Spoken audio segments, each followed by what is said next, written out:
नमस्कार विद्यार्थी मित्रांनो, स्वागत आहे आपलं यूट्यूब चॅनल ज्याचं नाव आहे मोहित मोटिवेटेड एक्झाम चॅनल। आज आपण बघणार आहोत महाराष्ट्र सेट एक्झाम 2023 रोजी झालेल्या पेपर 2 मराठी विभागातील प्रश्न। चला तर मग सुरुवात करूया व्हिडिओला। प्रश्न क्रमांक 82, गुरुचरित्र हा ग्रंथ दत्त सांप्रदायिकांचा वेदग्रंथ मानला जातो, तो पुढीलपैकी कोणी लिहिला आहे?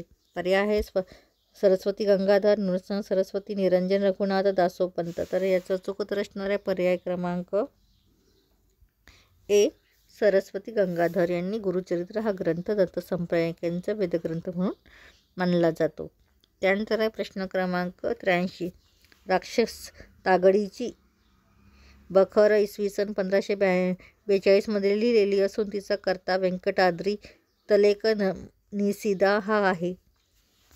पर्याय आहे संपूर्ण विधान चूक, पूर्वार्ध बरोबर, उत्तरार्ध चूक, पूर्वार्ध चूक, उत्तरार्ध बरोबर, संपूर्ण विधान बरोबर। तर याचा चूक उत्तर असणार आहे पर्याय क्रमांक सी, पूर्वार्ध चूक, उत्तरार्ध बरोबर।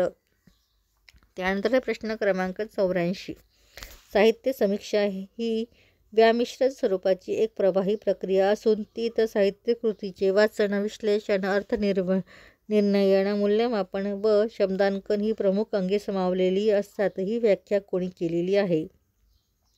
पर्याय आहे गंगाधर पाटील, राभा पाटणकर, वाल कुलकर्णी, महसूब पाटील। तर याचा चूक उत्तर असणार आहे पर्याय क्रमांक ए, गंगाधर पाटील यांनी ही व्याख्या केलेली आहे। प्रश्न क्रमांक 85, साहित्य ज्ञानक्षमतेची म्हणजेच लिटररी कॉम्पिटन्स संकल्पना कोणी मांडली आहे? पर्याय आहे नोम चॉम्स्की, फर्नांड सोसूस,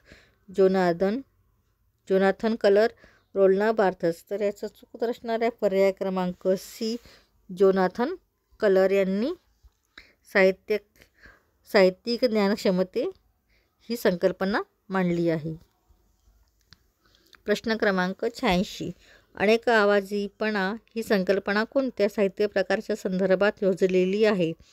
पर्याय आहे दीर्घकथा, कादंबरी, नाटक, दीर्घकविता। तर याचा चूक उत्तर असणार आहे पर्याय क्रमांक बी, कादंबरीसाठी वापरली आहे अनेक आवाजीपणा ही संकल्पना। त्यानंतर प्रश्न क्रमांक 87, आस्वाद समीक्षा पद्धतीचे अस्तित्व कोणी नाकारले आहे? पर्याय आहे गंगाधर गाडगे, राघव जाधव, राभा पाटणकर, केरंग शिवाडकर। तर याचा चूक उत्तर असणार आहे पर्याय क्रमांक सी, राभा पाटणकर यांनी आस्वादक समीक्षा पद्धतीचे अस्तित्व नाकारलेले आहे। त्यानंतर प्रश्न क्रमांक 88, स्वप्नतंत्रातील संप्रेषण प्रक्रिया पुढीलपैकी कोणत्या घटकावर आधारलेली असते?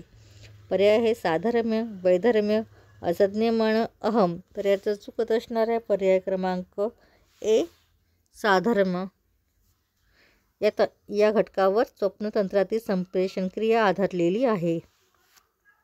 प्रश्न क्रमांक 89, कथेतील निवेदकाला निवेदन, गर्भित लेखक व प्रत्यक्ष लेखकाची 3 परिमाणे असतात। पर्याय आहे संपूर्ण विधान चुकीचे आहे, संपूर्ण विधान बरोबर आहे, संपूर्ण बरोबर, पूर्वार्ध बरोबर, उत्तरार्ध चूक आहे, पूर्वार्ध चूक, उत्तरार्ध बरोबर आहे। तर याचा चूक उत्तर असणार आहे पर्याय क्रमांक सी, पूर्वार्ध बरोबर, उत्तरार्ध चूक आहे।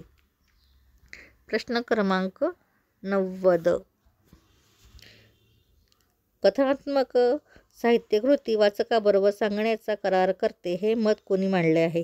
पर्याय आहे गंगाधर पाटील, विलास सारंग, मिलिंद मालशे, हरिश्चंद्र थोरात।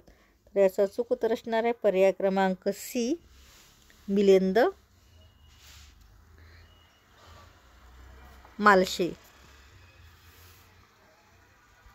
त्यानंतर प्रश्न क्रमांक 91, महाकाव्य व कादंबरी यामध्ये कोणते महत्त्वपूर्ण साम्य असते? पर्याय आहे कथनपरता, आदर्शांचा गौरव, सांकेतिकपणा, व्यापक जीवनदर्शन। तर याचा चूक उत्तर असणार आहे पर्याय क्रमांक डी, व्यापक जीवनदर्शन हे महाकाव्य व कादंबरी यांचे महत्त्वपूर्ण साम्य आहे।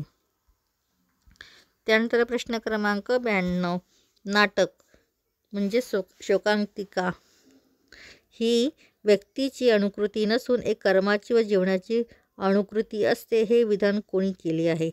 पर्याय आहे Plato, Henry Bergson, I S. Richardson, Aristotle. तर याचा अचूक उत्तर असणार आहे पर्याय क्रमांक डी, ॲरिस्टॉटल. यांच्या मतानुसार नाटक म्हणजेच शोकांतिका ही व्यक्तीची अनुकृती नसून एक कर्माची व जीवनाची अनुकृती आहे, असे विधान हे ॲरिस्टॉटल यांनी केले आहे.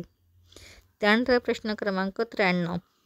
आशयवाहक किंवा अर्थवाहक नादाकृती म्हणजे कविता ही व्याख्या कोणी केली आहे? पर्याय आहे T S. Eliot, Coleridge, Herbert Read, J S. Mill. तर याचं अचूक उत्तर असणार आहे पर्याय क्रमांक सी, हर्बर्ट रीड यांनी आशयवाहक किंवा अर्थवाहक नादाकृती म्हणजे कविता ही व्याख्या केलेली आहे. यानंतरचे पुढील प्रश्न आपण पुढील भागामध्ये बघणार आहोत. व्हिडिओ आवडल्यास व्हिडिओला लाईक करा, शेअर करा, कमेंट्स करा आणि चॅनलला सबस्क्राईब करायला विसरू नका.